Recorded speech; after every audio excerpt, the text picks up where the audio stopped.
Bonjour et bienvenue, je m'appelle Keita Samuni et ensemble dans cette vidéo, nous allons installer VirtualBox, le configurer, puis installer Windows 8. C'est parti!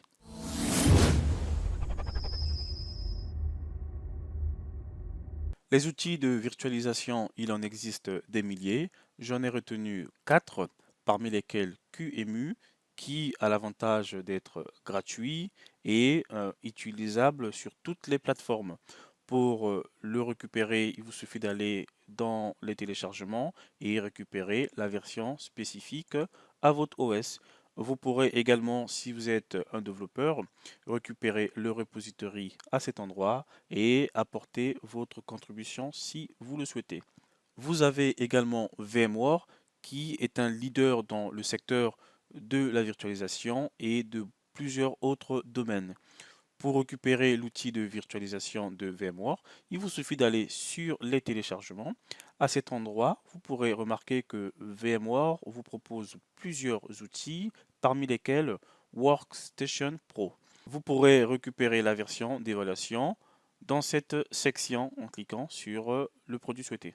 Un autre outil de virtualisation, c'est Parallel Desktop, qui, comme VMware, n'est pas gratuit et il vous faudra débourser environ 100 euros. Nous travaillerons donc avec VirtualBox, qui est le sujet de cette vidéo. VirtualBox qui a l'avantage d'être gratuit et de supporter la virtualisation de la plupart des OS. Pour récupérer VirtualBox, rien de plus simple.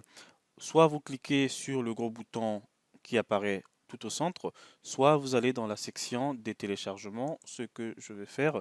Vous cliquez, vous arrivez donc sur la page de téléchargement. Et à cet endroit, vous récupérez l'installeur en fonction de votre OS. En plus de l'installeur, récupérez également l'extension pack qui donc ici est supportée par toutes les versions. Les deux téléchargements sont lancés et finis. On peut donc passer à l'installation de notre VM. Nous allons donc passer à l'installation de VirtualBox. Pour cela, dans le répertoire de téléchargement, on exécute le fichier VirtualBox. Une installation classique, hein, rien à redire. On laisse toute la configuration par défaut et on installe. Comme toute installation, elle va donc varier en fonction de la puissance de votre machine. Ici, le message apparaît comme quoi un logiciel veut installer des éléments matériels, puisque évidemment VirtualBox va émuler, va simuler les éléments matériels. Ici, le système d'exploitation voit donc cette installation comme un branchement d'un nouvel élément matériel. On va dire oui. L'installation finie, on pourra lancer VirtualBox. On arrive donc sur le logiciel VirtualBox où nous avons ici à droite donc un message de bienvenue et un lien vers le site VirtualBox. À gauche ici s'affichera la liste des machines virtuelles installées. Nous pourrons créer une machine virtuelle avec ce bouton, ce que nous ferons sous peu. Nous avons ici le bouton d'aide avec des liens vers le site, vers le forum et donc vers différentes ressources. Vous pourrez en passant voir ici la version installée de VirtualBox. Vous pourrez créer une nouvelle machine ou ajouter une machine si elle existe déjà. En cliquant sur le menu fichier, nous avons ici un ensemble d'options parmi lesquelles nous avons les paramètres. Alors, c'est à cet endroit que nous pourrons paramétrer le logiciel. Dans Général, nous avons le chemin vers les VM et nous avons donc l'accès VRDP. Dans les entrées, nous pourrons modifier nos raccourcis clavier de sorte à ne pas interférer avec les raccourcis clavier de Windows.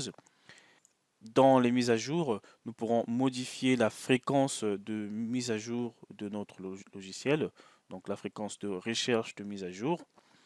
Les langues, par défaut, nous sommes en français, mais vous pourrez modifier la langue donc, de votre machine virtuelle. L'affichage, par défaut, pour le moment, nous sommes limités à 640 par 480, mais ceci est simplement dû au fait que nous n'avons pas encore installé l'extension l'extension qui nous a été fournie avec notre VM. Donc l'extension que nous avons préalablement téléchargée. Dans le réseau, nous pourrons rajouter une carte réseau et en modifier les propriétés à ce niveau. Nous pourrons également faire la redirection de port ici. Je vais donc supprimer cette carte réseau en la sélectionnant et en cliquant sur supprimer. Dans les extensions, nous pourrons donc rajouter les extensions. Si vous les avez téléchargées, vous pourrez les récupérer à cet endroit. Voilà de façon globale ce que nous offre le logiciel. Sans plus tarder, nous allons créer une machine virtuelle et pouvoir donc installer notre Windows. J'ai ici installé plusieurs autres machines virtuelles comme vous pouvez le voir, mais n'en tenez pas compte, ceci s'inscrivait dans le cadre d'une formation très spécifique de l'installation des VM sur des serveurs, donc des VM à distance. Nous partirons sur l'installation d'une nouvelle machine virtuelle. Vous cliquez donc sur Nouvelle, vous avez cette fenêtre. Vous donnez un nom à votre machine, nous l'appellerons machine tuto. Vous choisissez le type du système d'exploitation que vous souhaitez installer. Nous installerons Windows. Et vous choisissez donc sa version. Nous choisirons 8.1 dans sa version 64 bits. On clique ensuite sur Suivant. Et on arrive sur cette fenêtre où il va falloir choisir la mémoire de la machine virtuelle. Dans mon cas, je vais choisir 8 Go. Donc je vais le mettre ici, 8 Go, ça fait ceci. Alors, pourquoi 8 Go? Tout simplement parce que ma machine physique fait 16 Go de RAM, mais je ne souhaite pas que ma machine virtuelle ait plus de mémoire que ma machine physique. Sinon, ça fera ramer ma machine physique. Donc pour cela, je définis ici donc ma machine virtuelle à 8 Go et ma machine physique également à 8 Go. Cette taille est donc fonction de votre machine physique. Je clique donc sur Suivant. J'arrive sur le choix du disque dur. Alors là, j'ai trois options. La première, je ne crée pas de disque dur, donc je n'ajoute pas de disque dur maintenant. Mais dans tous les cas, il va falloir que je l'ajoute un peu plus tard. Ce cas peut être intéressant si vous travaillez sur un serveur distant. Je pourrais justement vous présenter les cas de création de machines virtuelles pour des serveurs distants. Nous concernant, nous allons partir sur le deuxième cas. Le troisième cas, en passant, c'est tout simplement si vous avez déjà un disque dur qui existe, un disque dur virtuel bien sûr. Vous cliquez sur le bouton de recherche, vous arrivez donc dans votre machine, vous choisissez un disque dur et vous l'ouvrez. Donc nous, comme je disais, nous partirons sur le deuxième cas et on clique sur Créer. À ce niveau, je vous recommanderais de garder le type VDI, puis de cliquer sur le mode expert pour pouvoir avoir plus d'options. Les options vous permettant par exemple de modifier la destination de votre machine virtuelle. Dans mon cas, je le placerai à cet endroit. Notez la présence de ces deux options, dynamiquement allouée et taille fixe. Dans le premier cas, si vous choisissez 25 Go, votre disque dur virtuel sera limité à 25 Go. La deuxième option, donc taille fixe, si vous la sélectionnez, votre disque dur physique va perdre 25 Go, même si vous n'avez encore rien mis dans votre machine virtuelle. Vous avez déjà 25 Go en moins. Dans mon cas, je laisserai l'allocation dynamique. Puis je peux cliquer sur Créer. Voilà, je viens de créer ma machine virtuelle. Nous venons donc de créer notre machine virtuelle. Reste encore à la configurer. Ne pas confondre le paramétrage précédemment fait qui portait sur le logiciel VirtualBox. Et ici, nous allons donc paramétrer la machine virtuelle. Pour cela, nous cliquons sur Configuration. Et on arrive sur cette fenêtre. Nous parlerons rapidement des éléments les plus essentiels et les plus indispensables. Dans l'option générale, nous avons les informations basiques, donc celles que vous avez précédemment saisies, notamment le nom de la machine, son type et sa version. Vous avez dans Avancer le chemin des images instantanées, donc des éléments instantanés. Vous avez ici une option intéressante qui est le glisser-déposer que vous pouvez désactiver ou activer. Alors, si vous l'activez, donc il faut sélectionner une direction. Ça peut être de l'hôte vers l'invité, de l'invité vers l'hôte, ou bien bidirectionnellement. Donc moi, je vais le mettre bidirectionnellement. C'est de même pour le partage du presse-papier. Je mettrai donc bidirectionnel. Dans la description de la machine, ben, vous pourrez mettre un petit commentaire sur votre machine, dire que c'est une machine de dev par exemple, ou une machine d'essai pour un projet qui est sur un serveur. En tout cas, tout le commentaire, vous le mettez ici. Le chiffrement, alors laissez cette option par défaut. Alors, dans le système, l'onglet carte mère, vous retrouvez la mémoire précédemment choisie, précédemment indiquée, et laissez les autres options par défaut.